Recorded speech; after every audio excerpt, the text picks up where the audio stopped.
Welcome back to the Growing Lean podcast, where we cover small business strategies, startups, how they grow, how they scale, how they optimize. This is your host, Ethan Halfide, and I'm lucky to be here with David Weiner of Cash Flow Strategies. Welcome, David. Thanks, Ethan. It's good to be here. Yeah, happy to have you, man. I know we were talking just before we hit record, and you were talking about your history and your background, but why don't you take time to let the audience know about your background? Well, it's an interesting background. It's kind of a long and winding road, but back in the 80s, I was a practice administrator for a large medical practice.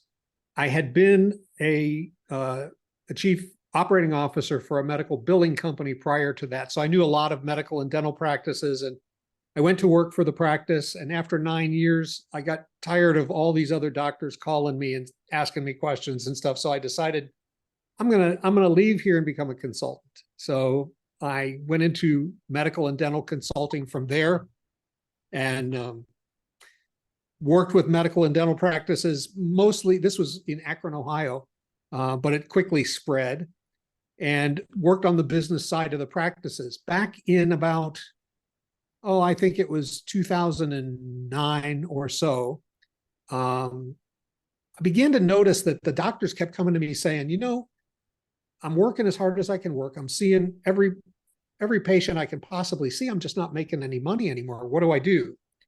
So when I started to dig into it a little bit, I realized their problem wasn't revenue. They had plenty of that. Their problem was cash flow.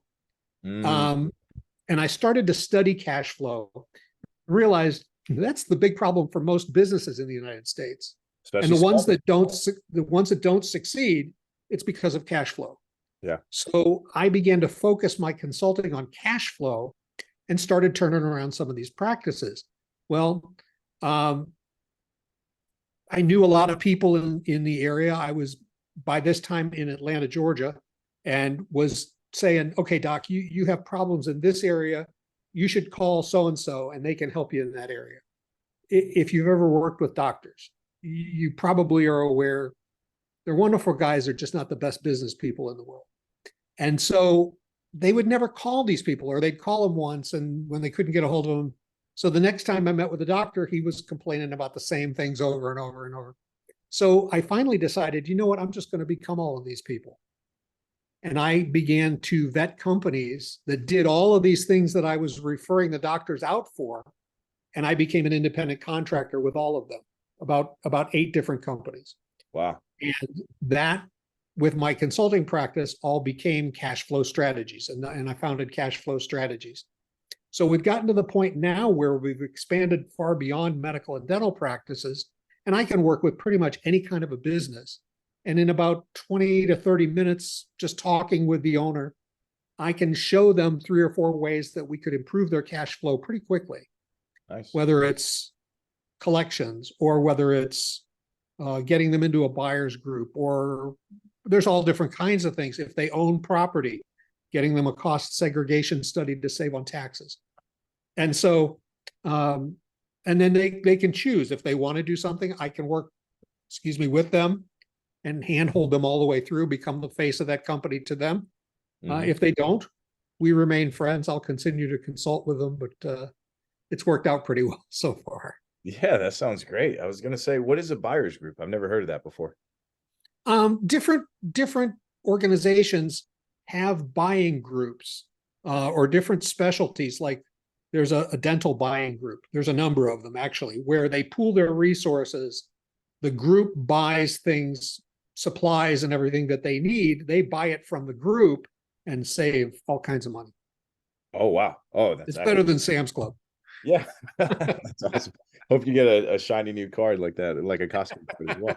So, talk to us about, especially with COVID, I'd like to say it's a thing of the past, but still people are getting it. But it did kind of turn the business world upside down, and kind of for the better, in my opinion. How did you, adapt to any changes? What were the changes and kind of challenges that came from that? And how did you adapt to them? Well, there's challenges, and then there's also opportunities. Because I was already working from home, I didn't have to worry too much about that. I didn't have to relocate or anything. But a lot of my clients were closed.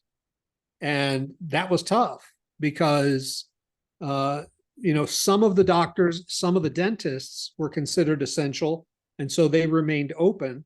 But most of them said, I'm not doing any collections. And during COVID, I convinced the ones that at least would listen to me that during COVID, people have money. They're not traveling, they're not going away. They have money to pay their bills. Right. The ones who actually continued collections through COVID got a lot of their bills paid off. Mm-hmm. The other when I say there was an opportunity, I began also getting the employee retention credit for all of my clients. Mm-hmm. So that became another arm of cash flow strategies, and they were getting money for keeping things going through COVID, and so that helped a lot. Once COVID was over and people started flooding back out, then businesses had all kinds of other problems, and the supply chain issues and all of that kind of stuff. And so I was able to help them with that. So you just kind of have to be a little fluid and adapt. And, I'm the type of person where I want to help somebody. When I first got started in sales a long, long time ago, my boss told me that desperation smells bad. And if you go in just because you need a commission, people can sense that from 10 miles away. Yep. I never was that way. I like helping people. I like, to be able to walk in and say, I can help you make more and keep more of the money you make. Then I feel good. Right. When I can show a real estate investor that I can save them hundreds of thousands of dollars of their taxes, that's a good thing. And I like people to like me. So when I make those phone calls and say, yeah, we were actually able to save you, 80, 100, 200, 500,000. They like that. And that's a good feeling. In fact, I just called a guy. I just did a cost segregation study for a guy who owns 16 rental properties, and I saved him over $800,000 on his taxes this year. Oh my gosh. So that makes me think, are you like a CPA as well, or how does that work? No, but I work with CPA groups all over the country. In fact, I teach CPAs. I'm in Atlanta, or the metro Atlanta area. I spoke for the Georgia Society of CPAs last year, teaching them on cost segregation and bonus depreciation and the real estate professional designation and stuff. I do CPE classes for CPAs, and most of my business, at least the cost segregation end of it, are referrals to me from CPAs because they can't do it. They need somebody who can. Yeah. And a lot of them, for whatever reason, like working with me. Yeah. Well, that's awesome. I mean, it sounds like you're doing it out of a very good natured place to like help people. So I think that resonates, where you're like, I don't necessarily need anything, but I have a lot to provide and bring to the table, and people can exactly. And I have the heart of a teacher. So, I was telling you, I've got a YouTube channel. I do a lot of Instagram now, just teaching on what is cost segregation and who can get it, and what's bonus depreciation, and who should consider using it, that kind of stuff, because I enjoy teaching. Right. And so I speak at a lot of real estate brokerages around the country as well, teaching their agents how to be more effective as an agent by introducing their potential clients to cost segregation. Yeah, that's awesome. So you're doing a lot of public speaking events as well, and content creation. So that's awesome. Well, people say that the two things that most people fear most are death and public speaking. Public speaking is my favorite thing to do. Really? Did you read any books on it? Like Dale Carnegie? I know he's I'm a graduate of the Dale Carnegie course many years ago. But I just thoroughly enjoy it, and will take any opportunity to get on a plane and go speak somewhere. And I do a lot of it. That's awesome. So that's what I was actually going to ask. Now we ask about the growth of your business, right? What specific tactics and tools have you used to help grow your business through COVID, through present day, even in the past? Most everything for me has been organization and networking and referral partnerships. I'm big believer in referral partnerships. So I work with a lot of CPA groups. I refer clients to them, and they refer clients to me.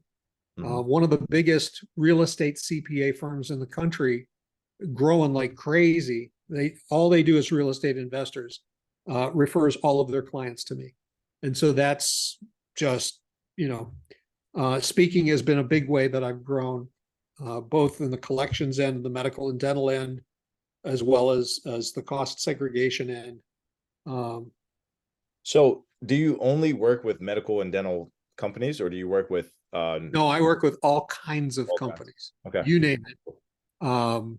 And some individuals who own real estate. So I'll work with anybody who has a need. Anybody I can help, I'll help. Awesome. And I always believe in, giving more than you get. So, and that's why people come back. You got to treat people the right way. And it's a cost segregation, especially, and collections as well. They're confusing topics. Well, if you face something in your business that's confusing to you, you sort of back off a little bit, So my job is to make it very simple for them and to break it down into all its component pieces and parts, and to basically hold their hand and walk through the whole thing until it's all done. And then they feel more comfortable, Absolutely. Yeah. All right. Well, now that's how you grow your business. And now what specific like KPIs or metrics do you use to measure the success of your business from a service delivery standpoint? Basically, I keep track of, and it's different for each kind of branch of the business.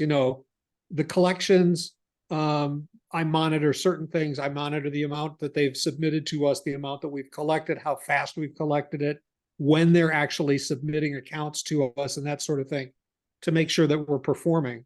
I also want to make sure that they know how we're doing, because people just tend to put that on the back burner and say, "Oh, you handle that."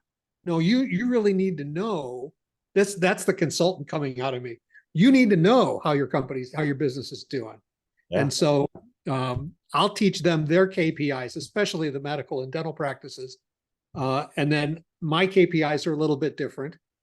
In the cost segregation world, I track the amount of time it takes to move on to the next phase of the study, what their average return on investment and their, those kinds of things are. And for myself, I track sales, I track revenue, I track all of that kind of stuff. Nice. Just to see how things are going. The last 2 years, my business has almost doubled each year. Each year. So each wait, year. 4x increase. Yes. Wow. I mean, how have you done that? Through hunting or gathering, meaning through hunting and doing, outreach and outbound efforts, or inbound, like agency listing sites and pay-per-click and things like that? I don't do any real advertising as far as like pay-per-click stuff. It's building referrals and speaking. Right.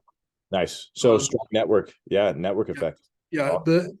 The referrals tend to keep coming back too. So, somebody who buys real estate, they're going to buy more real estate. And if you give them a good experience and you save them a lot of money, guess who's the only person they're going to call the next time? Me. Right. So not only am I finding new referral partners and things, but I'm also getting return visits from people who I served last year, the year before. It's really interesting. There was a real estate conference in Las Vegas back in January. A guy by the name of Ryan Pineda is very well known as far as real estate goes. Mm-hmm. And he runs an organization called the Wealthy Investors. He did a seminar back in January, and I was a speaker in Las Vegas, and had a room of about 350 people, and said, "How many of you guys are familiar?" Now, these are all good, hefty, not newbie real estate investors. I said, "How many of you guys are familiar with cost segregation?" Less than 24 out of 350 or so raised their hand. Jeez. And I said, "How many of you guys have ever done cost segregation?" There were 6, and they were all my clients. And one guy stood up and said, "Yeah, you and I did 21 properties. I'm not paying any taxes this year or next year." And everybody's eyes kind of. Yeah. That's awesome. That helps a lot as far as growing your business. Absolutely. So, that's good, because you built up that book of business of past clients, and because you do great work, they keep coming back. So now it just compounds year over year over year. So You I know, was, I'm 66. My wife keeps saying, "You're never going to retire, are you?" I I don't said, think you will either. You "Why enjoy would it I do too. that? Yeah. I Why? love what I do. I It's such make a people game. money." Isn't entrepreneurship such a game? Like it feels like it's fun. You know, you wake It up and you're is. like, what am I going to run into today? You know, it's a lot of fun. Sure, it can It be, is fun. but there's no other way of life. I feel for people like you and I, is there? Once I started working on my own, I decided I would never work for somebody else again. Absolutely. Because if I want to take some time off, I just clear it with the boss, you know. And I can work from anywhere as long as I've got my computer and an internet. Yeah. Um, we're off to Ireland in a couple of months. Really. Um, I can work from there if I need to. Yeah. That's awesome. Hopefully. So yeah, Right? Well, I was going to ask because I know we spoke about this before we even started recording. I was impressed with, the stuff that you brought to the table, like Syllabi IO. Um, how do you stay up to date with the latest trends and developments in the industry, especially with, AI is all the rage now. We're building countless AI infused applications, and it's fascinating what can be done. But how I do you stay up to date with the tech developments? I'm kind of a tech geek, and so I love learning new things. And so when AR first started coming out and Chat GPT came out and stuff, I was all over that, learning how to use it and what to do. And I'm finding all kinds of really interesting tools. And it's tempting. Some of it's a little bit too tempting. Hmm. You know, hey, I could write a book and have it published today Yeah. using AI. Hmm. But Will it be high quality though? That's yeah, is it going to be the kind of quality I want to put out? You know, I can create avatar videos, 100 of them today if I wanted to through AI. Mhm. Yeah, but they're not going to be exactly what I'm looking for. So I combine them. I use AI to help me build things and build scripts and do different things, and then I actually rewrite them my own way and record them. Most of my videos are talking head videos, and it's just me on my Instagram or my YouTube channel. So, Absolutely. but But it I does help. but I feel like that's the best quality because you see a lot of overly produced things and it's in your face and it's all that. It's like it's so refreshing just to see one hold up their phone and say, "Hey, how we doing?" And just a completely genuine connection. It creates that good parasocial relationship, and it's better than the overproduced content, in my opinion. Well, I want people to know who I am, so they feel comfortable calling me, asking me questions. You know, I always tell people that I work with, before you buy, sell, or renovate any more real estate, call me and I'll show you how to do it in the best way for taxes, Mm, And really, what does that cost? I said, just call me, no cost, no, and I can run a free estimate on anybody's property, any income producing property. With about 5 pieces of information, I can get them an estimate within 48 hours, wow. and they'll know exactly what it'll cost and how much it's going to save them. And some of this stuff shouldn't be long and drawn out. So Absolutely. You make it fun. I could tell you make it fun, It doesn't I've have had a lot of people tell me, "You really enjoy what you do, don't you?" I do. You seem the same way. Oh, I do. Yeah. It's very Yeah. complicated work at times, but it's always like I'm fascinated by what we do. Like I'm always excited by like a developer gave me an update. It was Sunday night and I was reading through. I was like, I can't believe we're doing this. Like I can't believe we're building stuff like this. It's fascinating. I could only dream of it. Oh, But yeah. yeah, I'd say one, I'm I didn't expect to be so fascinated by your story and how you got into what you're doing, but we have reached the end of the podcast, but one That's a more shame. question. If you had to give any small business owner, young, experienced, um, any piece of advice, what would you give them? Well, the obvious one: watch your cash flow. Fair. And how would you recommend they do that? You just got to keep track of what's going in and what's coming in, what's going out, and minimize what's going out. Save any way that you can, so Absolutely. that you aren't running out of money. Don't start a business unless you've got enough capital to run it for a while. Mm, But then pay attention. Don't just watch how much your deposits are in your bank. You got to pay attention to what's going out too, and whether it needs to go out, and whether you're maximizing your spend and that sort of thing. yeah. But if worst comes to worst, call me. One of my clients gave me the nickname about 10 years ago, Mr. Cash Flow. So call Mr. Cash Flow. Sounds good. David, thank you so much for your time. My pleasure. Happy to have you.